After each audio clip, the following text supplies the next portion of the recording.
Deus, Pai querido, Pai amado, aqui estamos, ó Pai querido, reunidos diante de Ti, para ouvir a Tua palavra, para entender a Tua palavra, para compreender aquilo que o Senhor quer conosco, Pai querido. Senhor, dirija, Senhor, conforme a Tua vontade, o Teu poder, sobre nossas vidas, ó Pai querido.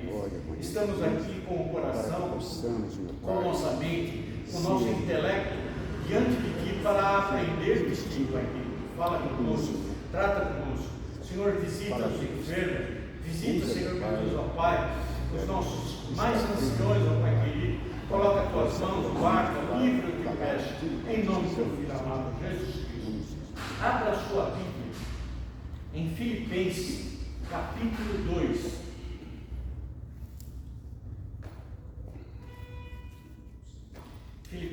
Filipenses capítulo 2, nós vamos ler do versículo 6 ao 11.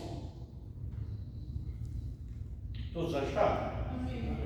A palavra do Senhor diz assim: e que, sendo em forma de Deus, não teve a usurpação de ser igual a Deus, mas aniquilou-se a si mesmo, tomando a forma de servo, fazendo-se semelhante aos homens, e achado na forma de homem, humilhou-se a si mesmo, sendo obediente até a morte de cruz. Pelo que também Deus o exaltou soberanamente, e lhe deu um nome, o qual sobre todos os nomes, para que ao nome de Jesus se dobre todo o joelho dos que estão nos céus e na terra e debaixo da terra, e toda língua confesse que Jesus Cristo é o Senhor, para a glória de Deus Pai. Amém? Os irmãos podem sentar. Abra na sua revista. Nós podemos até fazer uma pergunta: vocês creem em Cristo? Vocês acham que realmente aquele homem que estava há 2000 anos atrás era o Cristo? Vocês têm certeza que quando vocês oram em nome desse Cristo, acontece a operação? A aula diz o seguinte, que Paulo estava preocupado com a união filipense. Paulo estava preocupadíssimo com essa união. E Paulo pega e fala sobre Jesus. Aí a pergunta é essa: o que é Cristo para vocês? O que é Cristo para a vida de vocês? O que Ele faz? Jesus, Paulo coloca Jesus como sendo o ser que fez a diferença entre Deus e o homem. É o homem,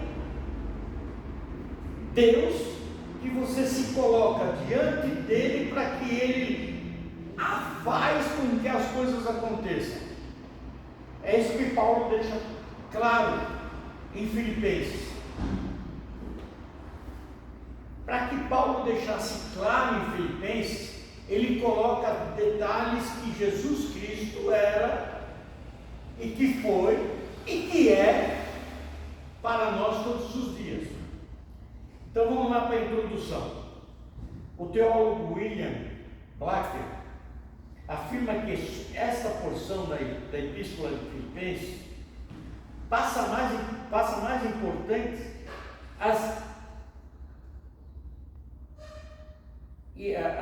emoções de Paulo, que escreve sobre Jesus, aquilo que Paulo se emociona quando fala de Jesus, é aquilo que nós temos que sentir isso também, nos emocionar quando a gente está falando de Jesus,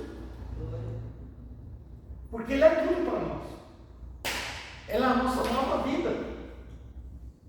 E Paulo também sabia disso, porque foi uma nova vida para ele, né? E o teólogo diz que escancara isso. Veja só, O propósito do apóstolo era tratar do problema que faltava da unidade da igreja. A igreja não tinha unidade. Por quê? Eu sou do... Não vou citar nomes, né? Para ficar desagradável. Eu sou de fulano. Eu sou de ciclano. Eu gosto mais de ciclano pregando do que fulano pregando. Eu gosto mais de siciliano pregando do que, né? Aqueles montinhos. E Paulo estava preocupado com isso. E Paulo coloca assim: olha, Cristo é o centro. Cristo é aquele que você tem que ter comunhão. Cristo é aquele que você tem que dar bolinha, fazer parte. Esse é que você tem que fazer parte. Não de quem aparece aqui, não de quem está à frente, não de quem seja mais inteligente ou menos inteligente, não aquele que se mais coloca diante com a palavra do que aquele que tem menos conhecimento da palavra. Não, tem que ser Cristo. Cristo é a essência da igreja.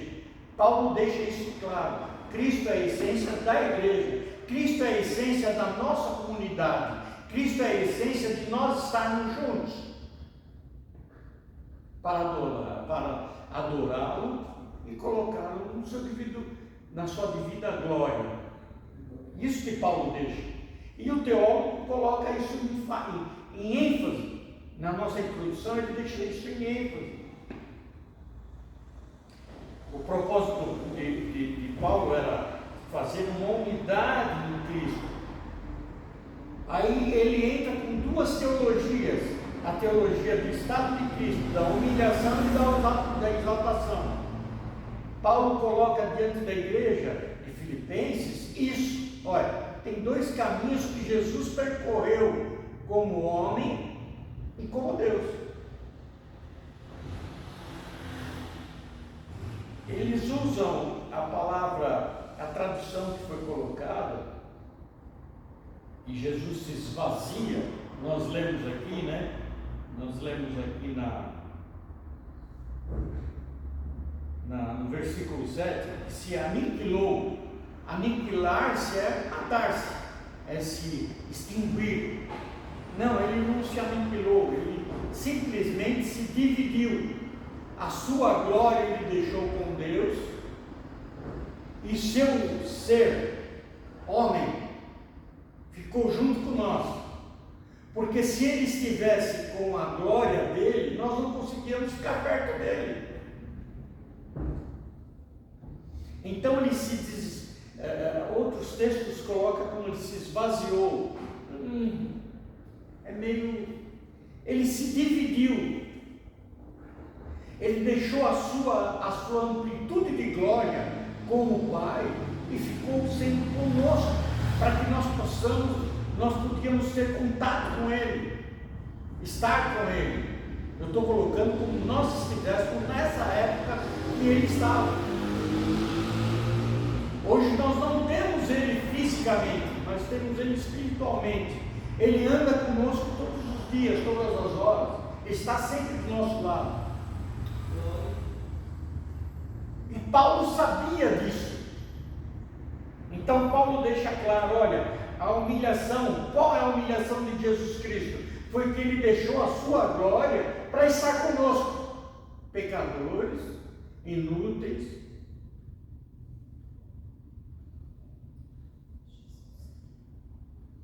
E com a glória dele ele não podia estar, porque dá contraste, dá choque. Então ele, deixando a sua glória, ele podia estar conosco, nos ensinar a caminhar junto com ele. Isso que Paulo deixa claro para Filipenses. E outra, para nós caminharmos com eles, temos que estar unidos. Sem união não tem como caminhar. Sem união não tem como agir. Sem união não tem como ele operar no meio da igreja. Graças a Deus, nós estávamos conversando antes, que a nossa igreja é antiga.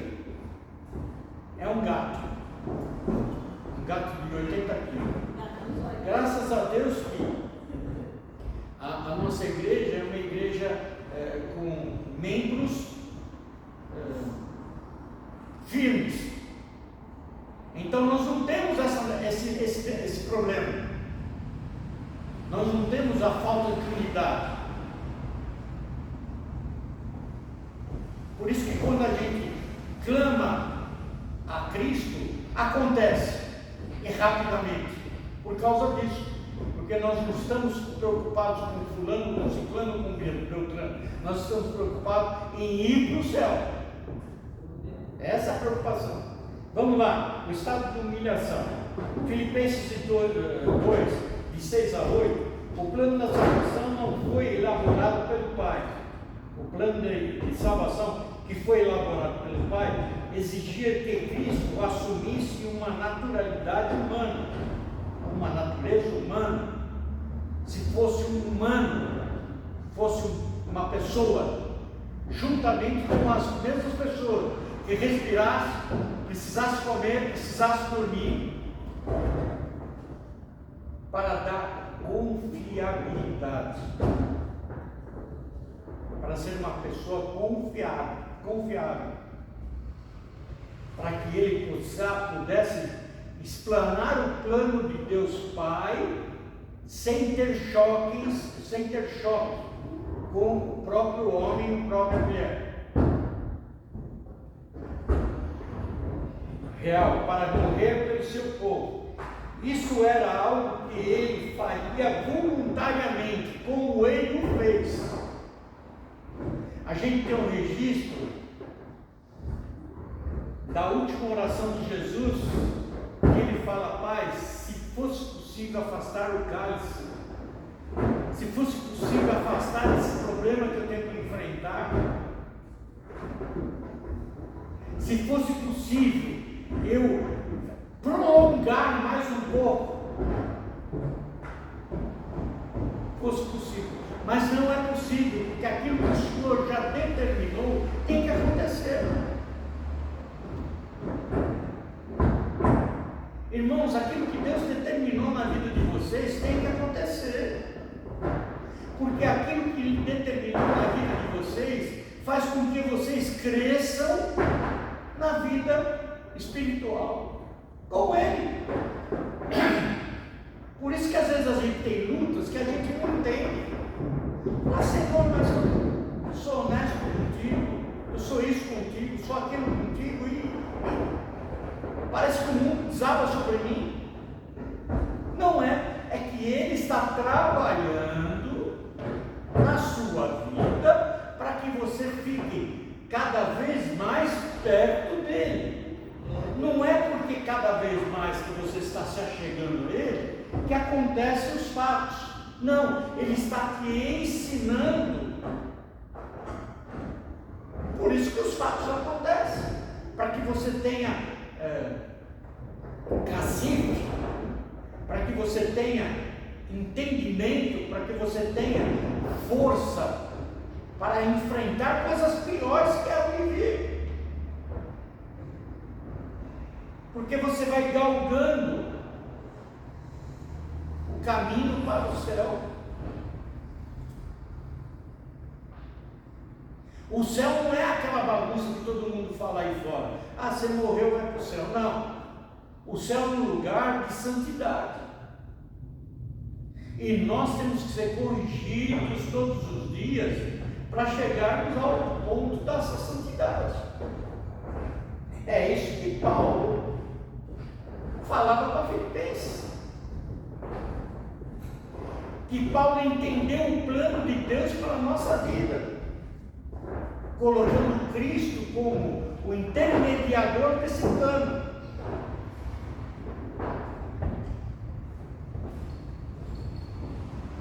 Hoje nós oramos, tudo que a gente ora, a gente fala em nome de Jesus. Quando acontece algum fato, a gente clama o sangue de Jesus. Porque esse é o plano que Deus Pai colocou diante de nós. E esse plano foi o plano mais eficaz para nós.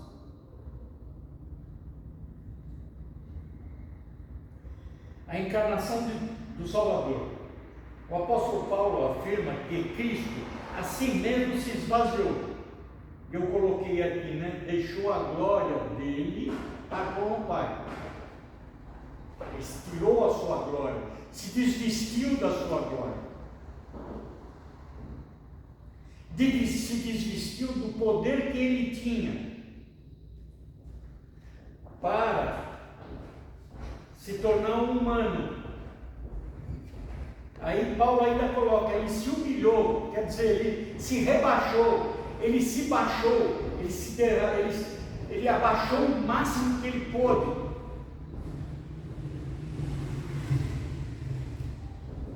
Para estar igual para conosco.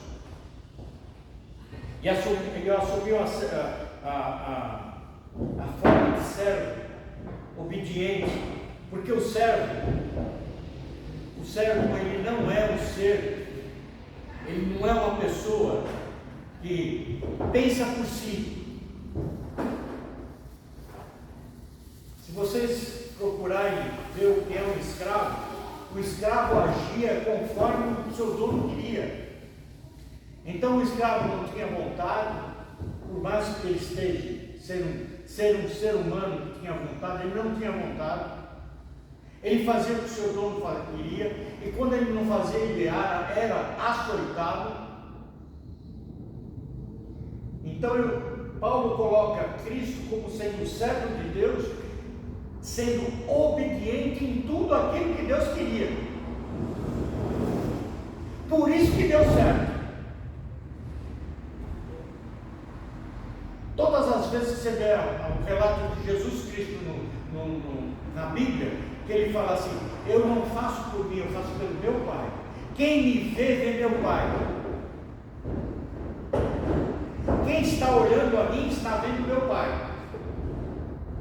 Tudo que eu faço, tudo que eu ajo, é que o meu Pai permitiu. Isso é ser servo. Isso é se colocar. Isso é se pôr. E Paulo entendeu isso e ia passar isso aos filipenses, para que os filipenses entendessem qual é o resultado de estar unido em Cristo. Como eu digo, nós não temos esse problema, graças a Deus. Essa é a primeira estágio da humilhação de Cristo. Toda a Trindade estava envolvida no plano da encarnação, entretanto, foi a segunda pessoa da Trindade que passou a forma humana. Primeira pessoa da Trindade, Deus Pai. Segundo, Cristo. Terceiro, Espírito Santo. Cristo se achegou ao Senhor e falou: eis-me aqui. Eis-me aqui. O Senhor quer que eu faça esse plano? Faça com que esse plano aconteça? Estou pronto. Ressalvas? Sim. Quando Jesus foi batizado, o que é que apareceu sobre a cabeça dele? Uma pomba. Essa pomba representa o quê? O Espírito Santo. Se o Pai fala com o segundo e o terceiro se apresenta, é porque a Trindade estava em comum acordo com o plano.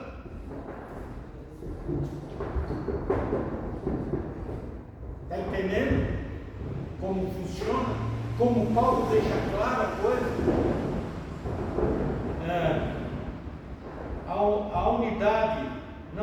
A humanidade não se tomou o lugar da divindade, e em termos de divindade da humanidade. O que significa isso? Jesus Cristo, quando se esvaziou, vamos usar o termo bíblico, quando ele se esvaziou do seu poder, ele não perdeu todo o poder, mas ele teve que tirar a glória dele para que nós possamos estar perto dele, para que nós possamos ter tocado nele. Mas a glória dele, o pequeno vestígio da glória dele, você viu o que ele fez, o pequeno vestígio. A roupa roupa que ele vestia. Se a gente vê aquela mulher que tocou na veste dele e foi curada. Então a gente vê que a pequena glória que ficou nele fazia muito. Imagina quando ele, com toda a glória que ele está agora, ele está com toda a glória de volta para com ele, e com ainda um poder um pouquinho maior ainda, que Deus Pai deixou para ele. Em tudo, no nome dele acontece.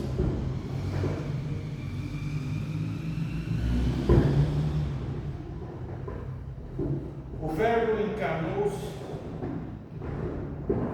o Verbo encarnado era plenamente Deus e plenamente homem. Não deixou nada a desejar sobre isso.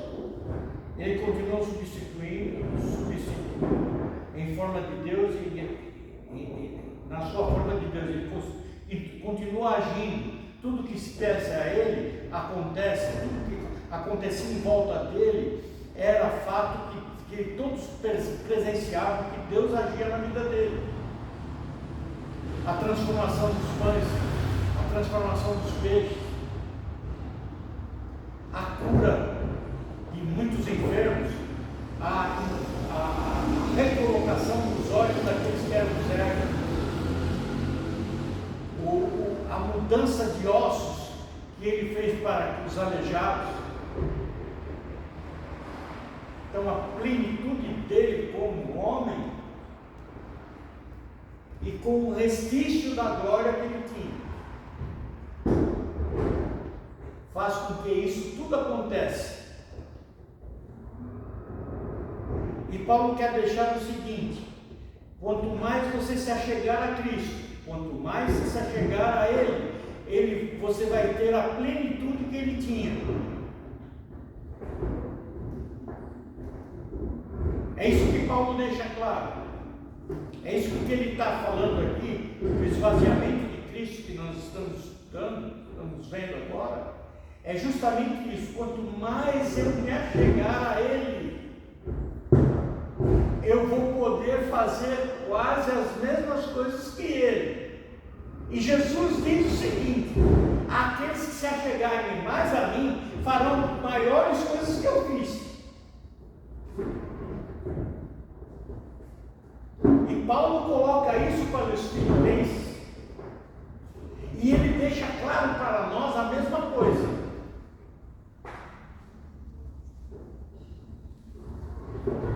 O Filho sempre reinou sobre o universo, que é Cristo. Assim mesmo, em seu estado de humilhação de humano, jamais se despojou da sua divindade. E nós estamos deixando claro que Jesus, sendo humano, nunca deixou, não toda a sua divindade, não todo o seu poder, mas o restício que ele ficou sobre ele. Você quer ver como é uma verdade isso? Maria, quando descobriu que estava grávida, ela foi visitar sua prima. E quando ela chegou perto da sua prima, que estava grávida de João Batista, o que aconteceu? Os dois fetos, vamos pôr assim, para ficar bem claro o que é essa glória. Os dois fetos, o feto que estava na prima de Maria, fez com que a mãe glorificasse, não Maria, mas o feto que estava no seu ventre.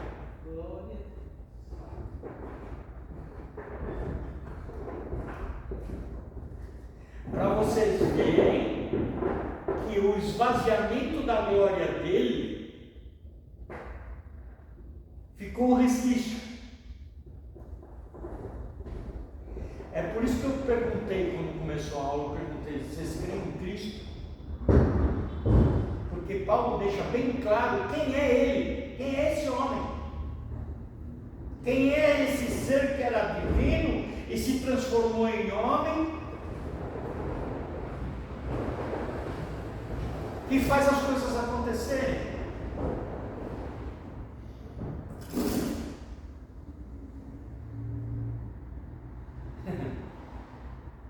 É preocupante. O sofrimento do Redentor. O sofrimento do Redentor é o segundo estágio da humilhação. As Escrituras testificam que era necessário que Jesus sofresse em nosso lugar. O que significa isso? Tudo que nós temos, enfermidade, doenças, loucura, vícios,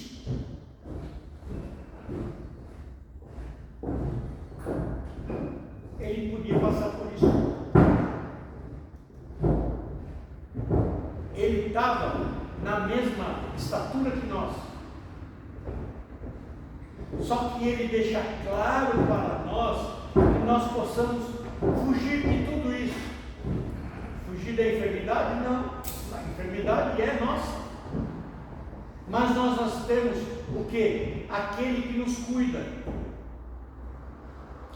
Vocês já perceberam que quando Deus tem um plano com um ser, uma pessoa qualquer, e essa pessoa tem câncer?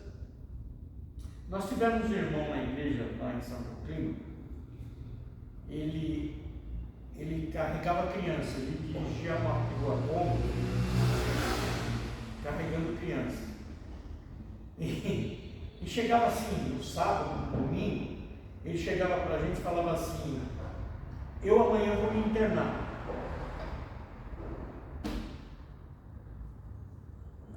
E chegava na segunda-feira, ele se internava, ruim, doente.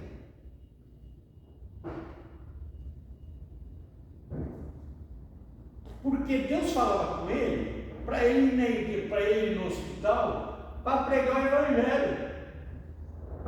E para ele ir no hospital, ele tinha que estar doente. E ele chegava no hospital, ficava um dia recebendo medicamento, depois ele ficava internado mesmo, ficava internado 20 dias, 15 dias, 30 dias. E ele pregava o Evangelho. Aí quando ele atingia a alma que Jesus queria, ele ficava bom. Aí ele voltava a trabalhar. Eu passei por um tempo assim. Eu entrava numa empresa para falar de Jesus. Eu falava de Jesus com uma determinada pessoa. E por incrível que pareça, quando essa pessoa aparecia para mim, parecia que tinha uma luzinha acesa sobre a cabeça dela, que falava assim: é com ele que você tem que falar do amor de Jesus. E incrível é que tudo que acontecia em volta do meu trabalho, aquela pessoa estava envolvida. E eu falava de Jesus, essa pessoa aceitava Jesus, eu era mandado embora do serviço. Era um tal de ping-pong, mas era um ping-pong tão gostoso, porque você via, eu tive a graça de saber das pessoas que eu falei de Jesus serem obreiros, serem pastores, serem missionários, as pessoas que a gente falou do amor, que Deus nos dirigiu a fazer isso. Aí eu entendi desse irmão, falar interessante, ele, a gente falava, pô, ele está chamando doença para ele mesmo. Não, ele é para trabalhar mesmo.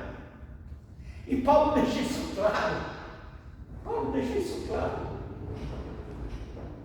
E Jesus está conosco justamente para que o plano de Deus se manifeste. E para que o plano de Deus se manifestasse, a gente tem que acontecer alguma coisa. Ou tem que estar doente, ou tem que acontecer algo para aquela pessoa que ele quer venha ter a tua direção. Eu estava esperando os irmãos chegarem, e o nosso gato lá em cima chegar também, o rapaz que estava no telhado, e eu estava vendo um testemunho. Eu me encantei, só que os irmãos chegaram, eu desliguei o testemunho. Eu me encantei com esse testemunho. O que é você ter certeza do Deus que você serve? Então a gente tem que ter certeza do Deus que a gente serve. Se der tempo a gente fala desse testemunho. Nós estamos falando sobre o sofrimento. Foi um sofrimento tanto no corpo como na alma. Toda a sua vida no mundo caído, envolvido em sofrimento. Embora o sofrimento tenha seu ápice na cruz. Por que a gente fala que Jesus teve o sofrimento na alma? A gente vê lá em Getsemane, quando ele está orando. Olha, pesquise. Suar com sangue. Suor com sangue. É uma força tão extrema no corpo. Não é uma dor. É um sofrimento tão grande no corpo que o nosso corpo expele o sangue para fora. Pesquisem para ver. Vejam que Jesus Cristo, antes da cruz, sofreu por mim e por você. Por isso que a pergunta que eu fiz no começo, agora tem uma resposta. A morte do Redentor. Cristo se esvaziou e se humilhou quantas vezes? Quando se fez homem. Depois desceu mais um degrau na sua escala de humilhação. Quando se fez servo. Mas desceu a humilhação mais profunda quando suportou a morte e morte de cruz. A morte de cruz para os romanos era só para a traição. E que Jesus traiu o que dos romanos? Qual foi a traição contra Roma de Jesus Cristo? Se Jesus Cristo foi preso porque ele estava contra os sacerdotes da época, e que os sacerdotes tinham contra Jesus para que levasse a ele a esse clima de ser crucificado.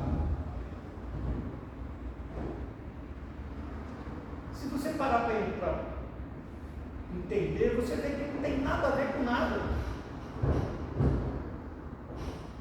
O que aconteceu com Jesus a primeira vez que ele foi açoitado, já era o suficiente. Para os romanos já era o suficiente. Ó, se apanha, cai fora e fica de antena ligada, porque se for pego de novo, nós vamos te dar outra sua. Mas chegou o ponto de ser crucificado. Por quê? Porque o plano de Deus tem que acontecer. Porque o plano que o Senhor traçou tem que acontecer. E aquele que se humilhou, largou a sua glória para fazer com que o plano funcionasse, tinha que acontecer.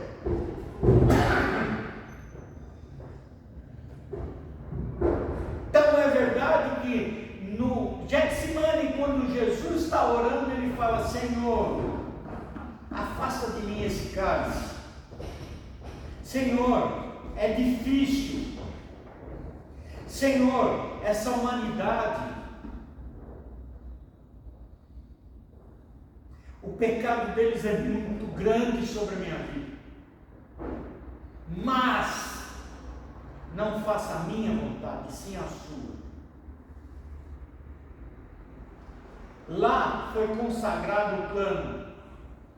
Lá foi aonde Cristo mais se humilhou para que nós pudéssemos ter salvação.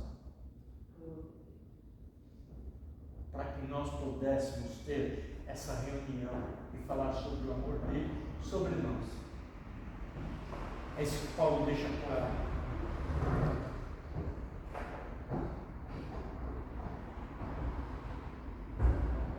O Antigo Testamento nos poderiam explicar os pecados. Sim, ele deixou claro para nós, é que nós não entendíamos, pois era apenas a sombra do sacrifício perfeito que haveria de vir. Que esse sacrifício abriu as portas para que nós possamos estar com Cristo lá no céu. Se não fosse isso, esquece. Você podia ter a sua fortuna, entregar toda a sua fortuna aos pobres, porque ia continuar tendo pobre, porque tem necessidade de ter pobre no mundo, tem necessidade de ter rico no mundo, tem que ter necessidade de ter político no mundo, tem que ter necessidade de ter ladrão no mundo, tem que ter necessidade de ter prostituta no mundo. Porque se não tivesse tudo isso, nós não dávamos razão para o sacrifício de Cristo. Nós não teríamos coragem de abandonar a nossa vida para ter uma vida com Cristo. Por isso que tem que ter, para a gente enxergar a diferença da vida que nós temos com Cristo para a vida daqueles que não têm Cristo. E essa vida que nós temos com Cristo, sentirmos o prazer, o desejo de que aquelas outras vidas tenham também. Vê como é profundo isso? Como Paulo deixou uma coisa profunda para Filipenses. E nós entendemos isso, que é o mais importante.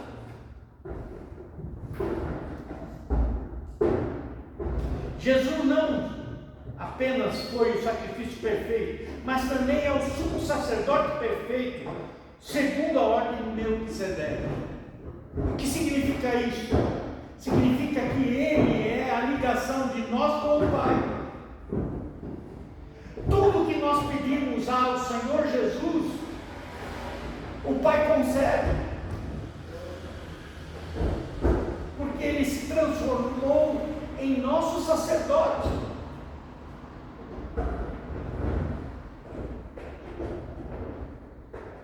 Por isso que é importante nós entendermos o que Paulo deixou para Filipenses, para que Filipenses se unisse, porque esse nome é sobre todos os nomes. Ele nos dá toda a garantia.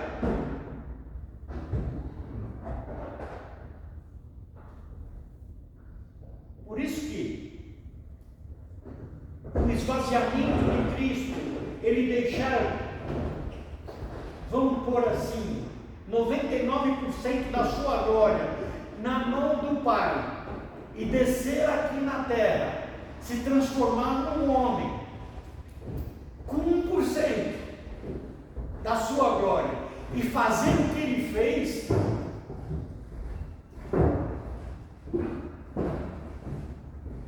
Qual sumo sacerdote que a gente conhece que pode ter todo esse poder? 1%. Que tem uma ligação direta com o Pai, que dá uma resposta direta para nós quando solicitamos. Pensa, vamos lá. O segundo estado, o estado da exaltação. Paulo celebra a recompensa da humildade obediente de Jesus. O teólogo apresenta, né? Mas eu fico mais com. O apóstolo afirma que a recompensa é o resultado direto de ele ter se escravizado à obediência até a morte. Essa obediência de Cristo para com Deus Pai e para com a obediência do plano dele, nos trouxe uma porta fabulosa, uma porta tremenda, que faz com que a gente sempre vai exaltar o nome de Jesus Cristo.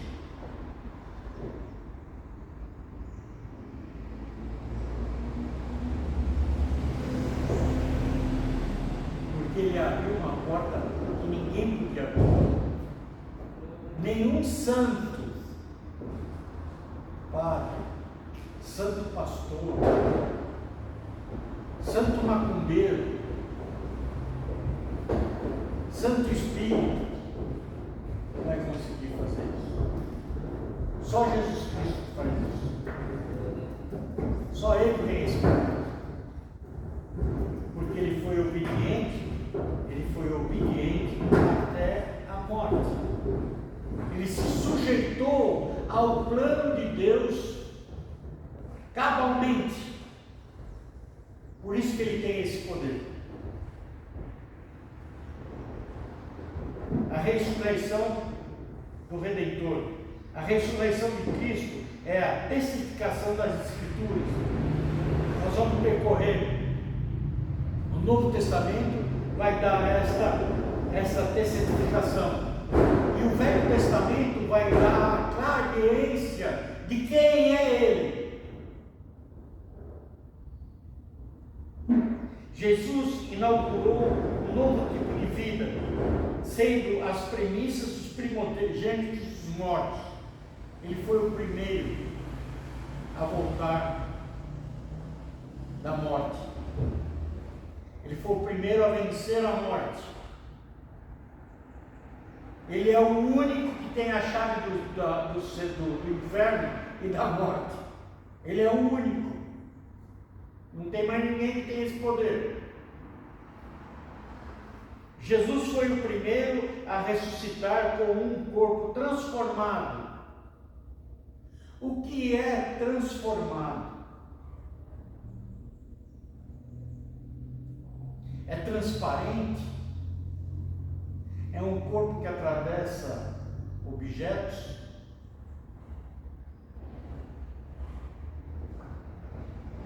É um corpo que não precisa de tempo? Ele é fora do tempo? Ele não tem determinação, assim, ele precisa estar no lugar para que aconteça? Não, ele está em tudo.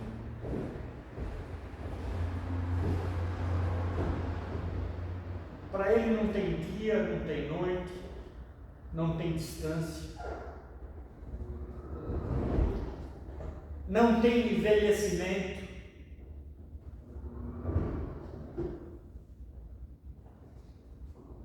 Ele ressuscitou e foi transformado. Isso que Ele prometeu para nós. E quando Ele nos chamar, Ele vai nos transformar, igual que aconteceu com Ele. Não é isso que a Bíblia registra? Não é isso que a Bíblia fala sobre nós? Aqueles que ficarem até o final, fiéis a Ele, terão o seu corpo transformado? Seremos arrebatados e transformados?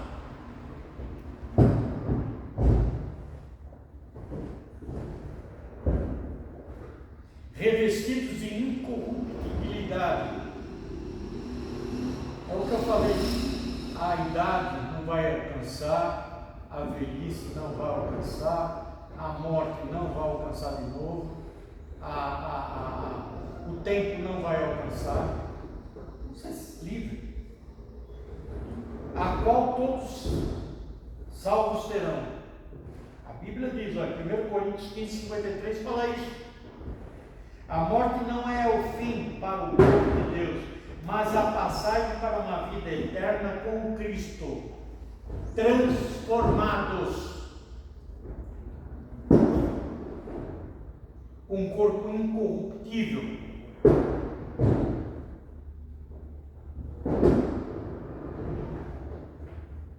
Seremos levados aos céus, lá teremos uma ceia, lá receberemos o galardão, lá estaremos à direita de Cristo, lá trabalharemos, não ficaremos olhando um para o outro, teremos trabalho, tá? Mas não cabe nessa aula. Só cabe nessa aula saber que nós vamos para lá e seremos transformados como Cristo foi transformado. Exaltação de Cristo. Paulo utiliza a expressão exaltou soberanamente. Quer dizer, a exaltação de Cristo foi acima daquilo que a gente possa pensar. Se você pensar que Ele é acima de um rei, Ele é acima, mais acima ainda. O que você pensar, o seu intelecto pensar, o que é a exaltação de Cristo, é acima. Nós não temos palavras, nós não temos atitudes, nós não temos gestos para expor a exaltação que Cristo teve. Nós não temos. Para referir-se à posição mais alta de honra que o Pai concedeu ao Filho, que Deus Pai concedeu a Cristo. Cristo consistiu no fato de Ele ter recebido um nome que é acima de todo nome.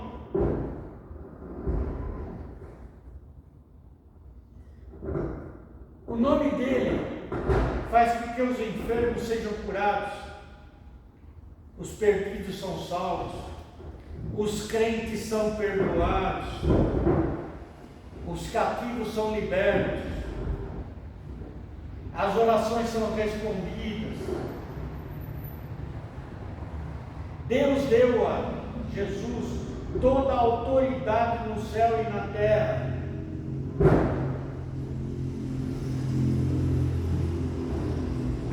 Vou abrir uma ressalva aqui. No céu e na terra. Nós lemos anteriormente na revista que Ele era do universo. Não é isso? Jesus, antes de descer, Ele comandava o universo. Então, se Ele já comandava o universo, Ele completou tudo. Então Jesus é acima de tudo.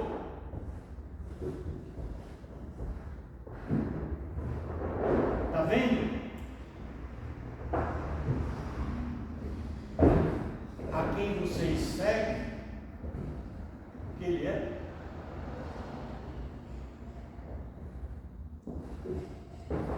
Deu a Ele a autoridade para julgar, fazer Senhor dos vivos e dos mortos.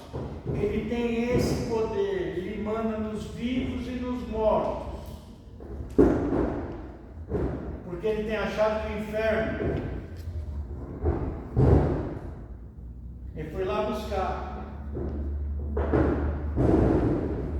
Então, se você encontrar algum endemoniado pelo caminho e o demônio falar para você que ele é maior do que Jesus, você fala para ele: nem você cuidou da chave da tua casa, mas você vai falar do meu Jesus.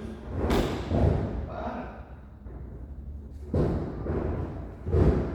Certo? Porque nenhum demônio tem força. E nenhum crente não tem força. O crente tem força porque Jesus Cristo não dá. Você viu? Em nome dele você faz o quê? Cura enfermos, liberta, salvando. Quer mais o quê? Que demônio que tem força por você? Em nome de Jesus? Nenhum. Fazendo-o assentar a sua destra, acima de todo principado e potestade. Olha, acima de todo principado e potestade. Não existe demônio maior que ele. Não existe príncipe maior que ele. Não existe rei maior que ele. Não existe religião maior que ele.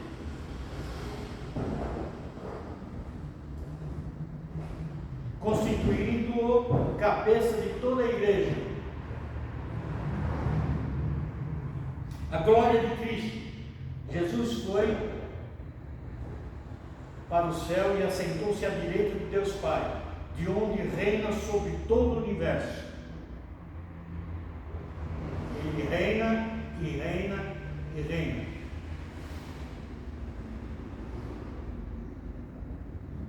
A corte celestial exalta o Filho com louvores. Digno é o Cordeiro que foi morto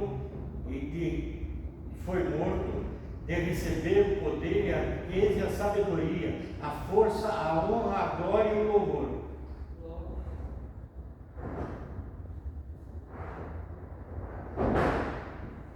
A segunda vinda de Cristo. A segunda vinda é o último estágio da exaltação do Redentor. Isso é interessante. Todo joelho se curvará diante do poder do nome de Jesus. Aqui nós vemos que só o nome dele faz todos os joelhos dobrar. Não é a presença dele, o nome dele. O nome dele faz todo o joelho dobrar.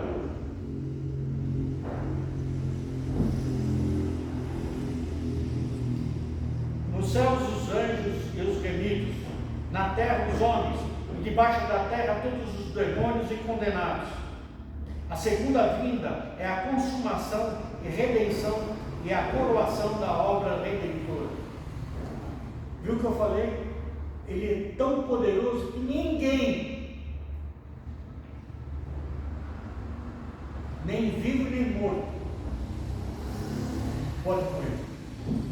Ah, mas o anticristo vai vir aí. Só que ele só vai poder reinar quando a igreja for arrebatada, porque não tem atuação do Espírito Santo no mundo. Quando existir um crente pondo os pés na terra, o anticristo não age. Ele pode estar vivo andando por aí, mas ele não pode agir.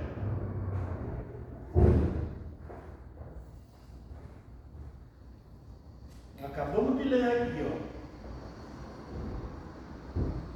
O julgamento do mundo. Outro propósito da segunda vinda a segunda vinda dele é o julgamento do mundo. Que vivos e mortos estarão presentes no supremo juízo. E toda língua confessará que Jesus Cristo é o Senhor. Vamos parar um pouquinho aqui, não. Onde vivos e mortos estarão presentes a esse tribunal.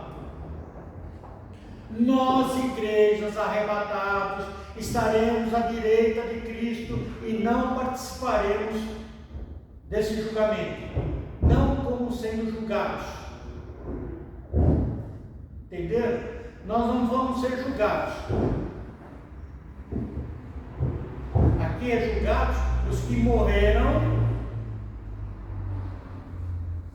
os que estão vivos, os que estão no inferno. Para alguns católicos estão no purgatório,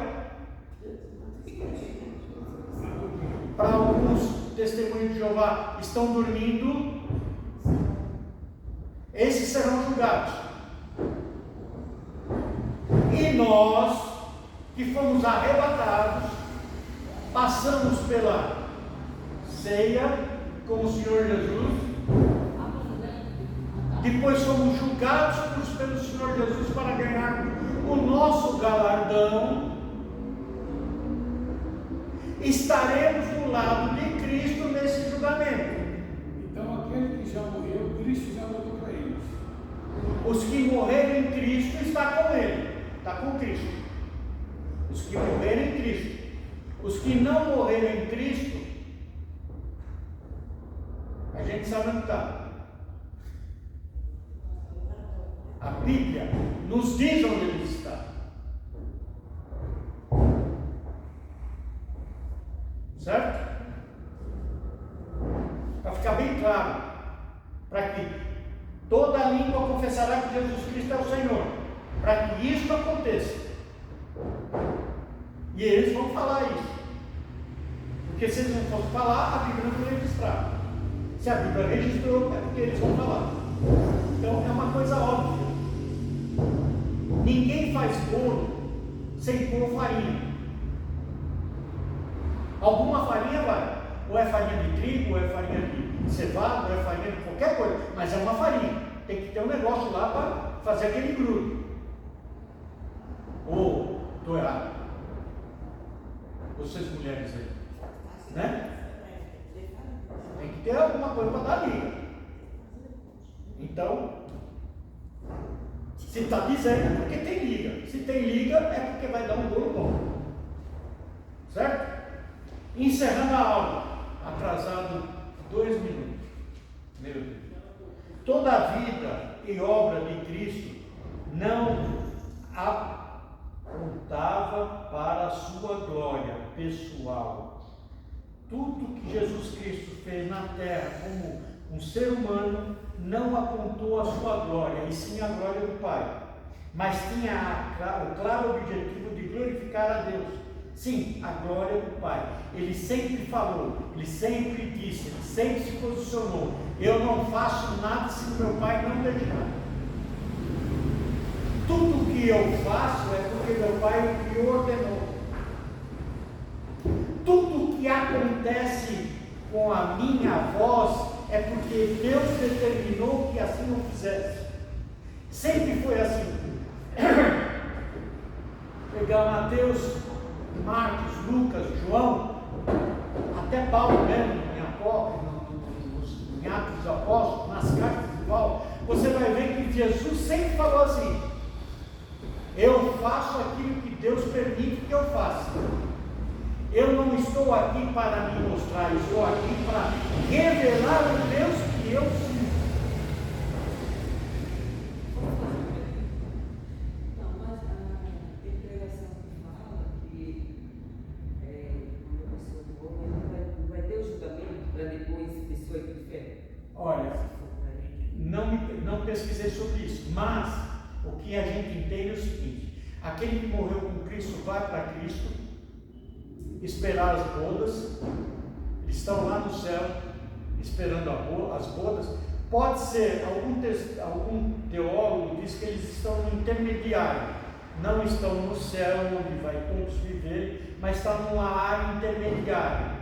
Alguns teólogos dizem que é o Éden, criado por Deus aqui na terra. Não vou discutir, não vou dizer, eu só falando o que eles falam. Eles estão lá aguardando o arrebatamento da igreja. A igreja será arrebatada, será levada aos céus. Lá nós teremos a boda, as bodas com Cristo. Nas bodas com Cristo receberemos os nossos galardões. Esses galardões, não sei como é que vai ser, não sei se é pelas atitudes, pelas almas que você vai conquistar, pelas pregações que você fez, não sei. Eu sei que nós receberemos os nossos galardões. Eu não sei se você vai receber o galardão porque você é super crente ou não super crente, não sei. A Bíblia não diz, a Bíblia só diz que nós receberemos os nossos galardões. Então, vamos ficar no que a Bíblia diz. Agora, o resto, vamos dizer, as outras almas, as que morreram sem Cristo, entendeu? Porque a pessoa às vezes é tão crente e não vai alcançar, né? E Não. Vamos por uma coisa assim: aquele que for crente, hoje eu sou crente, mas eu me afastei de Cristo e estou fora dos planos dele, e vou um pouco mais perto. A morte chega, eu estou mal no hospital, e eu na cama de morte, perto da morte, eu chegar a Deus, falar com Ele, falar: Senhor, eu me arrependo de tudo que eu fiz fora do teu caminho. A Bíblia diz que aquele que se arrepende diante de Cristo é salvo. Então, se eu falar, não é mentira minha. Por isso que a gente não pode julgar, né? Porque de repente a pessoa vai para o leito de enfermidade, ali fica encurvada, mas ela está consciente ali com Deus, né? O único que pode julgar, julgar é Cristo. Nós só podemos fazer o seguinte: orar por essa pessoa. Senhor, tem misericórdia. Ladrão da cruz. Oi? Ladrão. O ladrão da cruz. É claro, o ladrão da cruz. Senhor, me perdoa, eu fui ladrão, fui safado, fui sem vergonha. Eu não mereço, eu mereço estar aqui. Você não fez nada para estar aqui. Eu fiz. Em compensação do outro. Nós estamos lascados. Tem que morrer mesmo. Jesus virou para quem e falou para quem? Você, hoje mesmo estará comigo no paraíso. Pronto, acabou. Fim de papo. Mas essa palavra, a gente não pode julgar, pode sim julgar dentro da palavra. Não. É isso que eu quero dizer. O julgamento é complicado. Porque a gente não sabe se passou aqueles pequenos segundos de vida. Sim, eu estou dizendo, se está escrito, a gente deve julgar. Porque se tiver uma boa pregação, como muitos aí dizem que é evangelho, que a igreja e prega contra a palavra, sim, aí pode julgar. Não, aí nós podemos julgar. Exatamente. Se o cara falar por isso que é um caminho complicado isso aí. Aquele que não aceita Cristo, aquele que sempre jogou contra Cristo, lutou contra Cristo, viveu contra Cristo, falou mal sobre Cristo. Olha, não estou falando dos crentes, estou falando dos que falam mal de Cristo. Não fala mal da igreja, mas fala mal de Cristo. Tem um texto na Bíblia que fala os fofoqueiros. É crente, mas é fofoqueiro. Aí, por isso que eu não queria entrar nesse ano.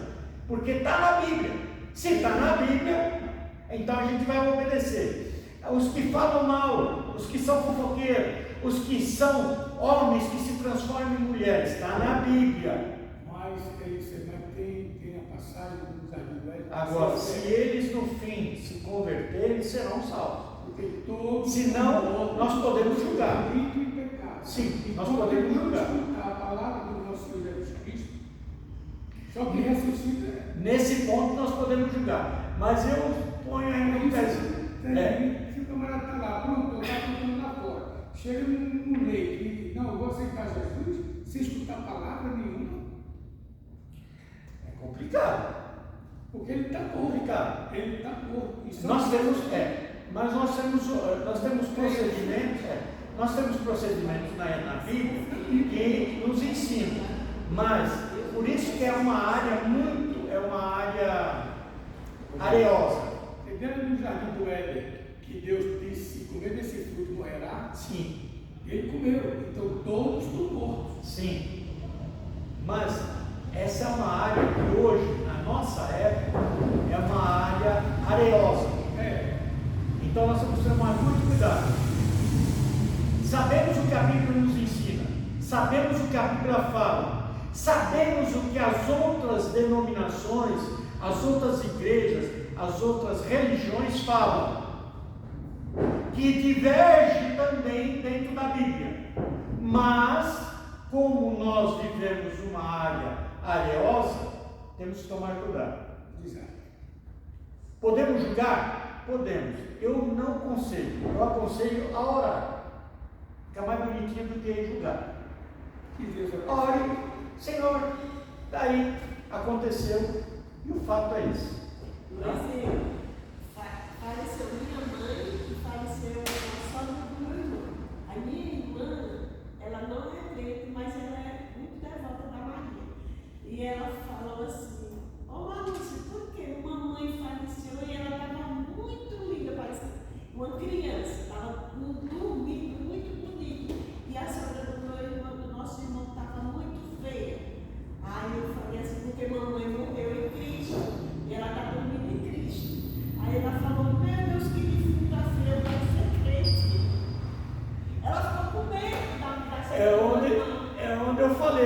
diferença que nós temos diante de Cristo. Nós temos essa diferença. Né? Nós temos essa diferença. Vamos ficar de pé para terminar a nossa aula. Se a gente prolongar, a gente vê que nós temos bastante assunto. Nós temos bastante assunto.